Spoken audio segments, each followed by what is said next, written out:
in the words of a really smart motherfucker that I can't remember his name, and in the paraphrasing words, let's say, it is not a good measure of health and well-being to be well adjusted to a profoundly sick society. So now you guys can find the real quote and put it in the comments maybe. But the message that I want to talk about, the thing that I want to talk about here is we live in a profoundly sick society. That's not at all difficult to see. It's everywhere. It's everywhere. Healthcare costs are enormous in mostly everywhere in the world because people are sick. They're sick, and we think we've gotten it in our head that it's a natural thing to be sick. It's a natural thing to not feel good and fatigued and feel pain and etc., etc. And we just kind of believed in that. So I mean, lots of people, they carry around Tylenol and Advil and Panadol and all these pharmaceuticals that are for headaches, relieving headaches, etc. A lot of people carry them in their purse, in their pockets, everywhere as a natural thing. Like, this is what a human carries, because a human being is gonna always have headaches and is always gonna feel down on his luck. And yeah, you know, the best thing for you to relieve the headache is pop on a couple of these usually, and they'll do the trick. Hi guys. Hi. So we just kind of look at that as normal, as natural behavior, natural human behavior. Well, what if I told you, let's play Morpheus here, let's play the Morpheus card. What if I told you, God, please make me black in those moments, just for 5 seconds. What if I told you that a human being is a powerful organism whose natural state is happiness, strength, and health, and anything otherwise is not natural? It means something is wrong. So let's take health here. How about this? Let's take health as our feedback mechanism for how well we're doing as a society. Meaning, if most of society is sick, fatigued, depressed, anxious, then that means as a society we're doing something wrong. It sounds really common sense, right? Now, if I'm the programmer of this game, right? And I want to tell my children, the children of the programmer, which we are the children of the programmer, right? If I want to give my children cues and, you know, give them some feedback on how to live a happy, successful life, how to do well in the game, right? We're all playing a game. If I am the programmer and I love my children, I love the characters that I programmed, and I you know, I want them to do good, but I don't want to just give them the answer straight up. Otherwise, the game wouldn't be fun, right? It wouldn't be fun. Think about it. If you have all the answers figured out and you're not even playing a game, then where's the fun in the game, right? And if I wanted to give my characters, my children, as the programmer, if I wanted to give them cues, hey guys, play the game like this, you'll do fine. You'll have a better chance of accomplishing the missions.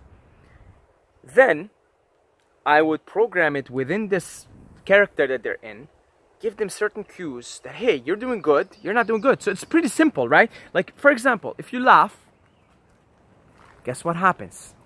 A release of endorphins takes place in your system. Which means the programmer is, in other words, telling us, hey guys, you should laugh more often. Because look how I programmed this thing that you're in. Look at how I programmed this body that you're in. I programmed it in such a way that when you laugh, there is this chemical that I also programmed called endorphins that get released in your body that fight pain and fight inflammation and just do good things to your body. I've read a study the other day that, I don't know what the numbers, I don't care, but if you really engage in like a really like deep laughter session, apparently that's like just as healthy as engaging in like, I don't know, 5 minutes of vigorous rowing or something. But the bottom line is very fucking healthy for you to laugh. Very, very healthy. So that's the programmer saying, hey, guys, laugh more often. Take things less seriously. Now, another thing. You eat something, and you start to get gassy, and you start to feel fatigued, and you start to feel chronically ill, and it becomes a chronic condition. What is the programmer telling you? The programmer is telling you, hey, dude. Hey, dudette. Hey, motherfuckers. Motherfuckers. Motherfuckers. Listen to your body. What's going on in this thing that I programmed? You're getting a lot of gas. You're feeling fatigued. You can't take a shit. You have inflammation. You have pain. Okay. So don't eat that. Don't eat that. That's my message. What, do you want me to spoon feed you everything in this game? No. Otherwise, it's not a game. Okay. So then eat what this vehicle, what this body's intended to, and you'll do well in the game. You'll do well. You'll accomplish the missions that you came here to accomplish.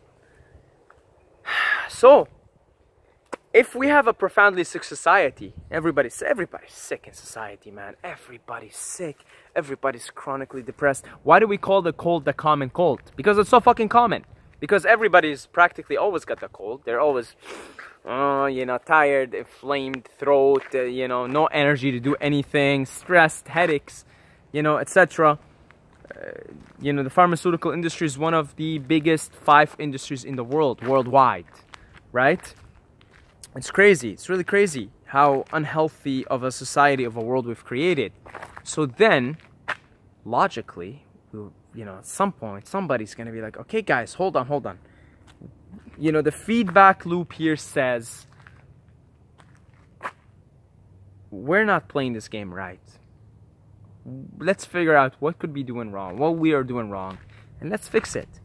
And you will see that at the root of everything, straying away from this beautiful place, from where we are intended to live and coexist, has caused us most of our modern suffering. That's what you'll see. Okay, now I'm not preaching to go back to nature and be fully wild, because once an animal is domesticated, it can't be undomesticated. What I'm trying to say is we just gotta get back to nature more often. However, we can do that now with whatever the situation in the present moment is. But if we want to understand what the fuck went wrong, straying away from here. For example, living, you know, day to day in the woods, trying to survive, you ain't getting all that much food. Okay, you're nomadic, you're with your tribe, you ain't getting all that much food. Guess what's gonna happen? What we call intermittent fasting, right? What we call fasting, which is incredibly healthy for you, like incredibly healthy. You didn't have to restrain yourself and develop the discipline to do it. You just do it because, fuck, there's no food here, there's no food around. You think I'm fasting by choice? You think I have any discipline in this say? You think I'm like some kind of a badass for disciplining myself to fast? It's like, no. That's just the way it is. There isn't all that much food to go around. And that's why the body operates really efficiently and really well if you start to do intermittent fasting as a lifestyle, and if you start to include fasts in your life, because regularly as humans, for most of our existence, we went on for 3, 4, 5, 6 days without food, you know. So, you know, this is not, and we didn't eat all that much. That's another thing. By living here in nature, being in the natural world, you didn't eat all that much. Not only did you do fasting, but you also didn't eat all that much. And in any hunter-gatherer documentary, a good, well-done hunter-gatherer documentary you will watch, you will see at some point the host, the guy who goes lives with them, the girl who goes lives with them, you will see them say, we're surprised by how much energy these guys have, how little disease they have, and how little they eat, and how infrequent they eat. You see, because that's how we're intended. That's the way this character is intended to thrive, by the way the programmer designed it. So then there should be a clear feedback to us, you know. And we should logically, we think we're logical, but we're not. Logically, we should say, okay, hold on, guys. If something makes us feel good, enhances our well-being, let's all as a society do more of it. You see? So that's one thing. That's one thing. The food aspect of it. The other aspect of it is exercise. How many people are not exercising now, and all kinds of diseases are happening due to immobility and sedentary lifestyle and all of that, not moving, right? How many people are not moving anymore? How do you think Skip the Dishes does so good and all these food apps? Because people don't even want to fucking get up and get their food. Not to mention that they're eating junk food to begin with, right? So, again, living in nature, you didn't need discipline or willpower. Fuck, I have the willpower. I'm gonna get up and run today. You didn't need any of that. It was just there. It was just there. You want to go get your food? Well, go. You gotta walk like 5 kilometers to find something. Or hey, here's a lion. Here, a lion shows up. How about you get the fuck out of here and run as quickly as possible? Or that lion's gonna chop up your head off. So it was all natural. It just happened by virtue of being. By virtue of, this is what I'm designed to do. You know, this is the most optimal thing for me as a human being. As we strained away from nature, not to mention the oxygen. I mean, oxygen is what like, come on, oxygen. I can go on. This video, I can go on for an hour about all the fucked up shit that we're doing.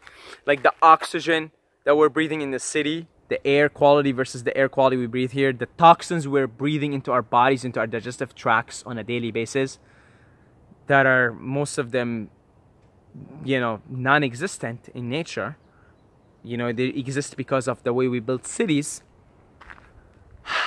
Really problematic, right? And you see all these problems like overpopulation too, because nature always found a way to keep the human population steady, right? Some kind of a viral disease, some kind of something, and you just kind of keep the human population steady. But now, because again, we've developed all these sophisticated things, we're keeping people alive a lot longer, and it's kind of part of the problem, right? So now with all this whining and bitching and saying, you know, we gotta go back to nature, etc., it's not possible to do that right now, because a domesticated animal, it's almost impossible to be undomesticated. But what we gotta do is we just gotta learn. We gotta look at how we lived as hunter-gatherers, and we gotta learn from that. So we gotta change our priorities as a society. So as long as the society's sick, so as long as everybody's sick, walking around sick, and our health care costs are astronomical, and the pharmaceutical industry is like, again, so as long as the pharmaceutical industry is thriving, we're fucked. We're fucked, because that means people are sick and they're having to take all these medicines, prescribed medicines, etc., right? Then we're not in good shape, man. And we gotta learn from the way we existed and lived as human beings for literally 95% of our existence. We gotta take aspects of that and we gotta start to apply it into our own lives, into our societies as soon as possible. So instead of having these little congested cities, let's spread it around. There's a lot of land here. Let's get everybody to live off the grid. Let's get everybody to have a lot of space around them, some farmlands. Let's use this technology that we have. So even in climates where you can't really grow food, now with the technology we have, you give everybody the means, the technology, to grow their own food using the technology if they live in a climate that is not conducive to that. Bottom line is, we gotta spread the cities out. We gotta really take care of nature. We gotta establish the connection with the trees more, with the animals more, and we'll be in good shape. You know, in a few generations, we'll be in a good shape as a humanity. We'll be healthy again. We will all get to see our true powers, because our natural state is health, strength, and happiness. That's our natural state.